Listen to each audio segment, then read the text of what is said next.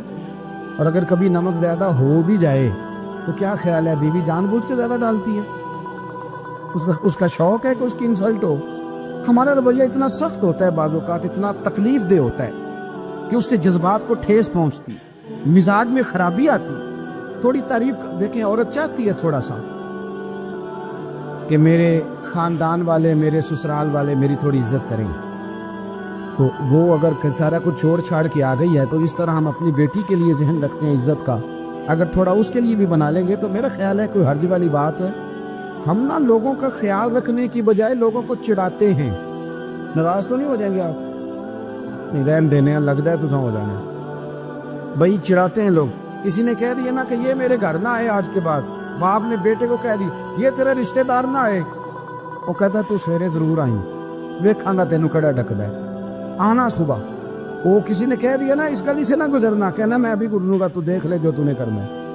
ہم لوگوں کی نفسیات کے بلکہ پتہ چل دے نا فلانے کو فلاں کی بری لگتی ہے، اس کو لوگ زبردستی کرتے، چڑھاتے ہیں، نفرتیں پیدا کرتے ہیں، اس کے اندر غرور لاتے ہیں، مزاج کے اندر چڑچڑاپن پیدا کرتے۔ یہ کام نہ کریں۔ آپ اپنے لیے کیا گراؤنڈ بنا رہے ہیں کہ لوگ آپ سے نفرت کریں، لوگ تکلیف دیں آپ کو؟ یہ نوجوان بچے، کسی نے ہارن دے دیا گاڑی کا تو آپ اس نے گاڑی پیچھے کرنی نہیں، وہ ماں بدولت کو ہارن بجا دیا۔ یہ مہذب قوموں کا یہ رویہ نہیں ہوتا۔ یہ تو وہ قومیں ہیں جو مطلب بڑی تنگ ہیں اپنے آپ سے، یہ بڑے آوازار لوگ ہیں۔ ٹھنڈے رہیں، میٹھے رہیں، پیار کریں، دوسروں کے جذبات کا احساس کریں۔ نبی کریم صلی اللہ تعالیٰ علیہ وسلم نے ایک دن حضرت عائشہ صدیقہ سے کہا عائشہ تیرے ساتھ ایک بات نہ کروں، حضور کریں؟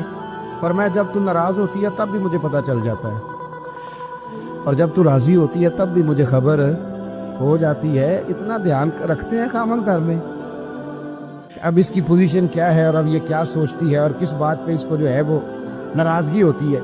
مجھے جب تو راضی ہوتی ہے تب بھی پتہ ہوتا ہے ناراض۔ تو حضرت عائشہ کہتی ہے نہیں حضور ایسی تو بات ہی کوئی نہیں، آپ بتائیں۔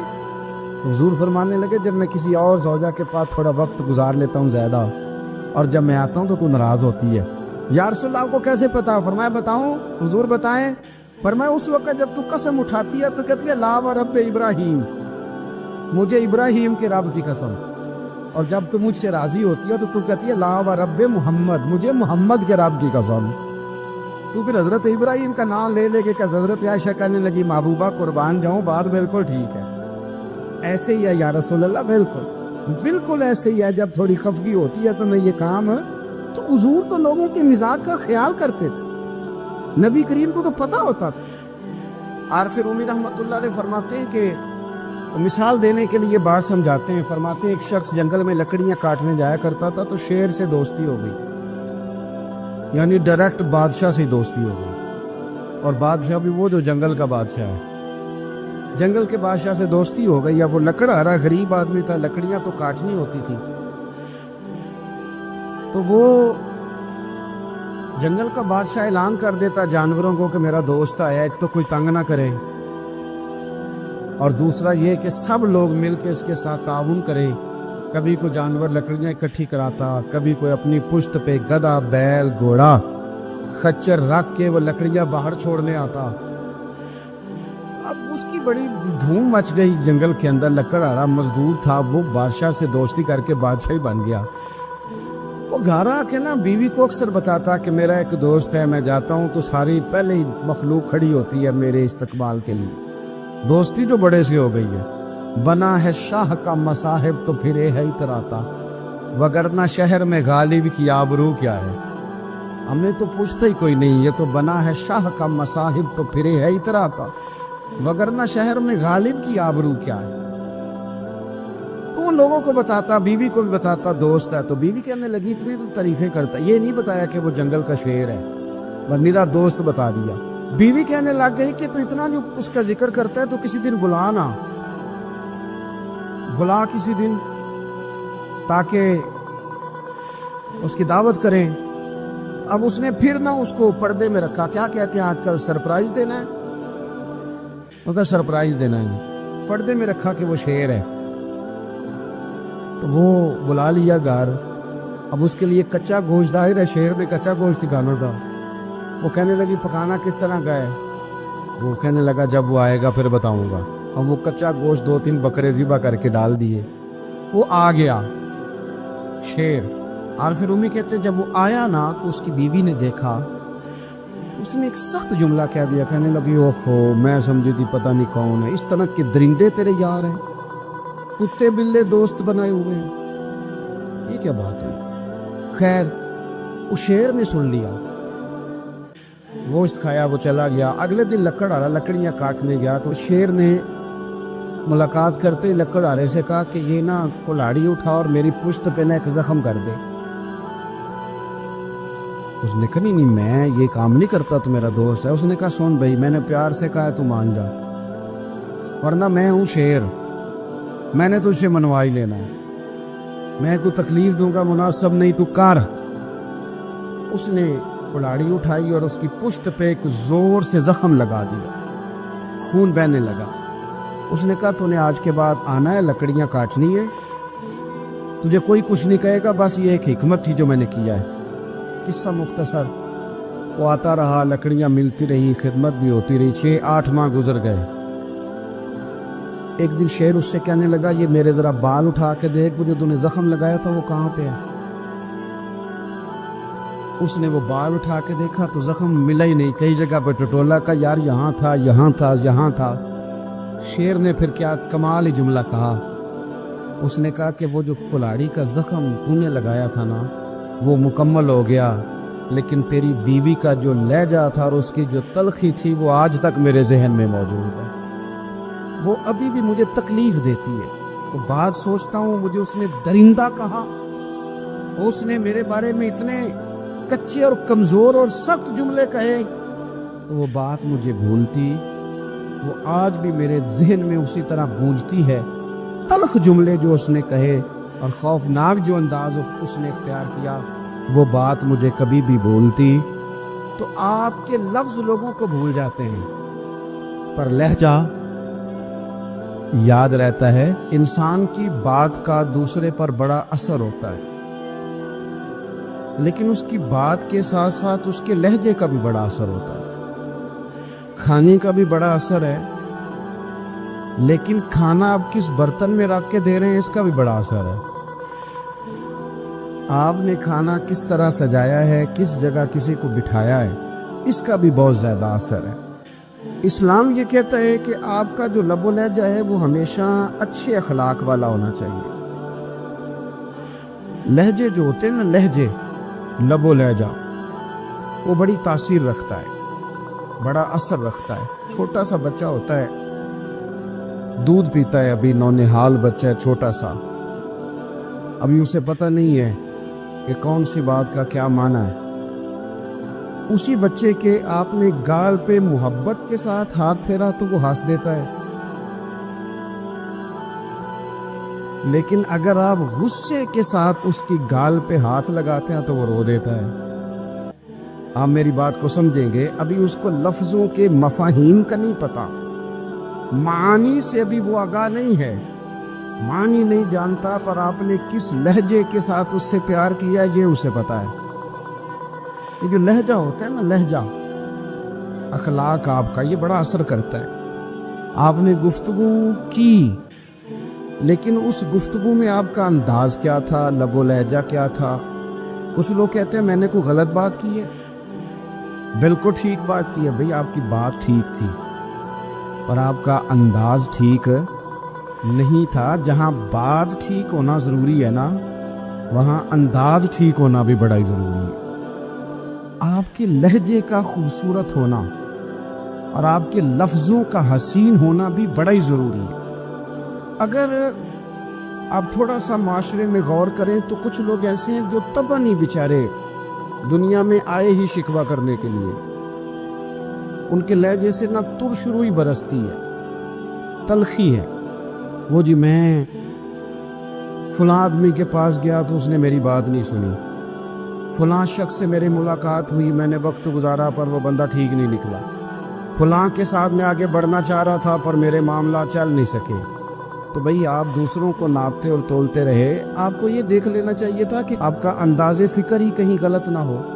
لہجے، اخلاق، یہ آپ کے لفظوں سے بھی زیادہ اثر بعض اوقات رکھتے ہیں۔ کسی نے کہا تھا کہ میرے لہجے میں غرور آیا تھا، اس کو حق تھا کہ شکایت کرتا تھا میرے لہجے میں کچھ ایسا کہ جس پہ وہ بیچارہ پریشان ہو گیا، اب اس کا حق بنتا تھا وہ اس پہ شکایت کرتا۔ تو میرے عزیز، آپ بات کو یاد رکھیں گے کہ جو اخلاق ہے، آپ کا جو اخلاق ہے، جو آپ کا کردار ہے، وہ اپنی ایک خوبصورتی رکھتا ہے۔ اس لیے میرے نبی پاک صلی اللہ تعالیٰ علیہ وآلہ وسلم نے فرمایا تم میں کامل مومن وہ ہے جس کا اخلاق زیادہ اچھا ہے۔ جو کہانیاں زیادہ سناتا ہے وہ نہیں، جو اپنی خدمات زیادہ بتاتا ہے وہ نہیں، جو باقی سب کی نفی کر کے کہتا ہے کہ دنیا میں کوئی بندہ ٹھیک نہیں، صرف میں ٹھیک ہوں، وہ والا بندہ نہیں، بلکہ فرمایا جس بندے کا اخلاق زیادہ اچھا ہے۔ اخلاق دیکھیں، یہ جو آپ کا لہجہ ہوتا ہے نا، یہ بہت زیادہ اثرات مرتب کرتا ہے آپ کے گھر پہ بھی، باہر بھی۔ آپ اگر اپنی گفتگو میں باڈی لینگویج کو تھوڑا سا اچھا رکھیں، کچھ لوگ ایسے ہوتے ہیں جو بات بڑی صحیح کرتے ہیں پر کچھ زیادہ ہی باتیں کرتے ہیں، تو زیادہ باتیں کرنے کی وجہ سے ان کی جو صحیح باتیں ہوتی ہیں ان کا بھی وزن خراب ہو جاتا ہے، کیونکہ وہ زیادہ باتیں کرتے ہیں، ہر وقت بولتے ہیں، ہر وقت بات کرتے ہیں، تو جب وہ ٹھیک بات بھی کر رہے ہوں تب بھی ان کی بات کا لوگ اثر قبول نہیں کرتے۔ لیکن اگر ان کا لہجہ باوقار ہو، بات وہ تھوڑی کریں پر جتنی کریں ذرا سونی کر کے کریں، گفتگو میں خود بخود اثر پیدا ہو جائے گا، بات اچھی لگے گی۔ اخلاقی رویے اگر لوگوں کے زیادہ اچھے ہو جائیں، ایک تو مسکرانے کا بل کوئی نہیں آتا، اس کے پیسے کوئی نہیں لگتے، اور یہ بھی شکر ہے ابھی تک اس پر ٹیکس بھی کوئی نہیں، یہ بھی مقام تشکر ہے۔ تو اگر آپ بات کریں اور اس میں تھوڑی سی مٹھاس پیدا کر لیں، آپ تھوڑی سی بات میں نا مٹھاس، میرے ایک کلاس فیلو ہیں تو وہ تقریر کر رہے تھے اور میں سن رہا تھا، تو مجھے بعد میں کہنے لگے آپ تبصرہ کریں میں نے کیسی تقریر کی ہے۔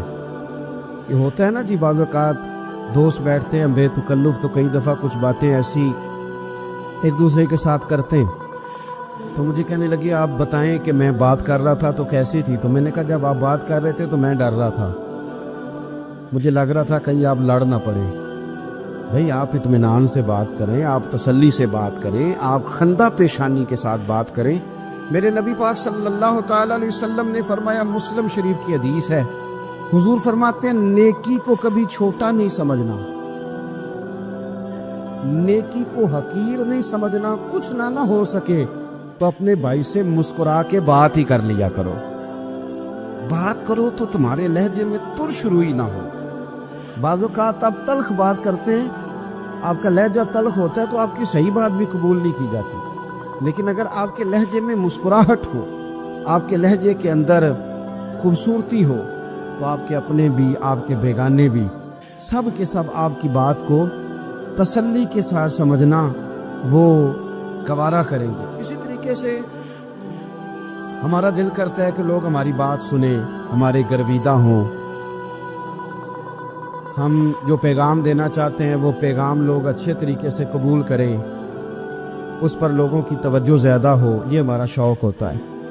اور دنیا میں اب تو فیمس ہونے کا شوق بڑا بڑھ گیا ہے، اب بڑا بڑھ گیا، اب تو لوگوں کو نا شاید لوگ مقبولیت اسی کا نام لیتے ہیں کہ میرے اتنے لائکس ہیں، اتنے فالور ہیں، اتنے سارے لوگ ہیں تو شاید میں بڑا مقبول ہوں۔ یاد رکھنا،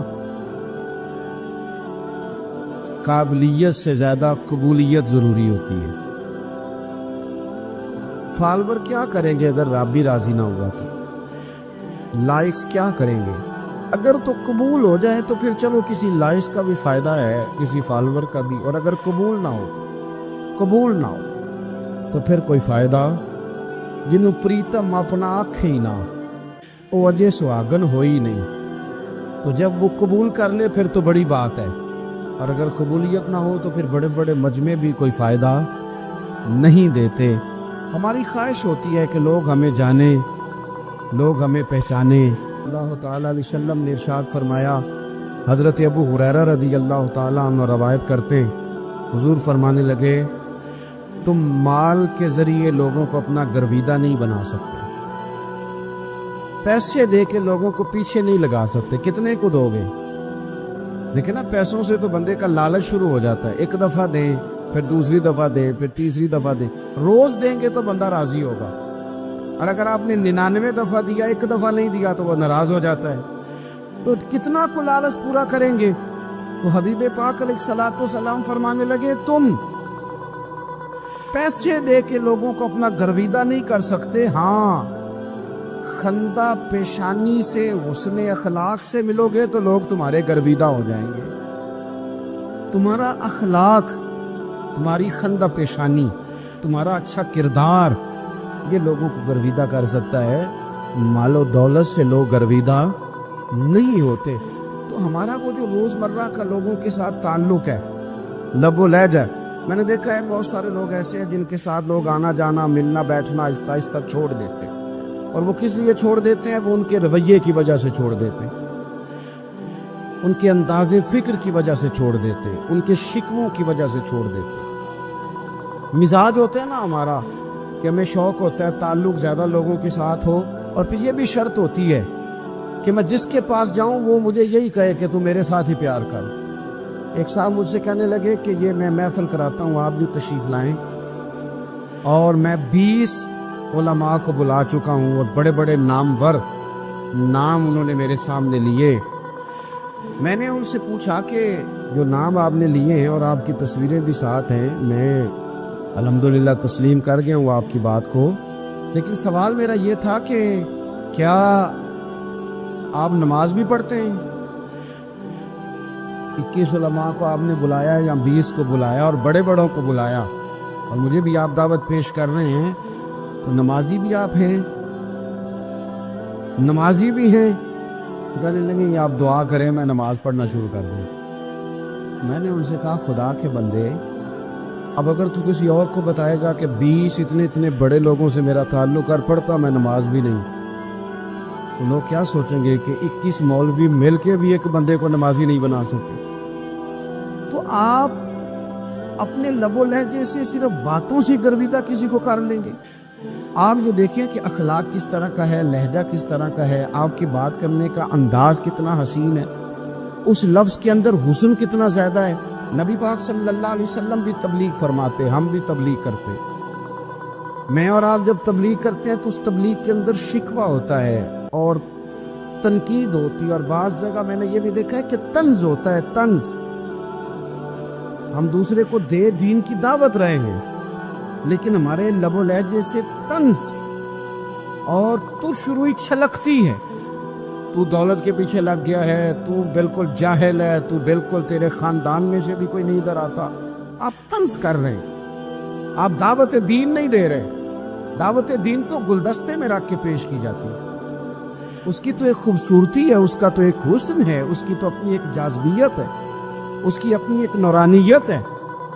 صحابہ کرام علیہم رضوان فرماتے ہیں کہ حضرت سعد بن معاذ رضی اللہ تعالیٰ عنہ کا جنازہ تھا، اللہ کے پیارے محبوب صلی اللہ تعالیٰ علیہ وسلم نے جنازے کی امامت فرمائی، اور جنازے کی امامت کے بعد ابھی نہ قبر کے تیار ہونے میں کچھ ٹائم باقی تھا، تو حضور زمین پہ تشریف فرما ہوئے، لوگ قبر کی تیاری میں ہیں۔ بعض اوقات ہوتا ہے نا ابھی قبر نہیں تیار ہوئی، تو کہتے ایک لکڑی کے ساتھ حضور نے زمین کریدنی شروع کر دی، اور دیر تک حضور نے چہرہ نور کو زمین کی طرف جھکائے رکھا، گویا زمین شرف دیدار حاصل کرتی رہی۔ دیر تک چہرہ نور جھکا رہا زمین کی جانب، حضور نے رخ نور کو پھیر لیا۔ صحابہ کہتے ہیں کہ ہم نہ بڑے، جب حضور ہمارے قریب ہوتے تھے تو ہمارا خیال ہوتا تھا کہ رحمت کی برکھا ہے، اپنے اپنے حصے کا کرم اڈیل لے اپنے اوپر۔ فرماتے ہیں منتظر تھے کہ حضور کب ہماری طرف رخ انور پھیریں اور ہم کریم سے کوئی بات سن سکیں۔ ارشاد فرماتے ہیں کہ ہم بڑے شدید منتظر تھے، دیر کے بعد نبی پاک علیہ الصلوۃ والسلام نے چہرہ انور اٹھایا، دیر کے بعد چہرہ انور اٹھایا۔ یہ دیکھیں تبلیغ ہو رہی ہے، اور جب حضور نے چہرہ انور اٹھایا تو آنکھوں میں آنسو تھے، رو رہے تھے۔ اور 3 دفعہ حضور نے فرمایا، چونکہ قبر تیار ہو رہی تھی، 3 دفعہ نبی کریم نے فرمایا، لوگو قبر آخرت کی منزلوں میں سے پہلی منزل ہے، اس کی تیاری کر لو، اس کی تیاری کر لو، اس کی تیاری کر لو۔ 3 دفعہ حضور نے یہ جملے دہرائے۔ کیوں؟ ایک میں تبلیغ کرتا ہوں پر اس میں نہ درد ہے، نہ رونا ہے، نہ وہ لب و لہجہ۔ ایک حضور دعوت دے رہے ہیں قبر کی تیاری کی، لیکن اس میں آنسو ہے، اس میں خاص رغبت ہے غلاموں کی۔ تو اپنی زندگی کے اندر جو ہمارا انداز تکلم ہے، ہمارا انداز گفتگو ہے، میرے عزیز ہر وقت ہی کچھ لوگ تلخ ہیں، انہیں کسی وقت بھی آپ ان سے ملاقات کر لیں وہ لوگ آپ کو پریشان ہی نظر آئیں گے۔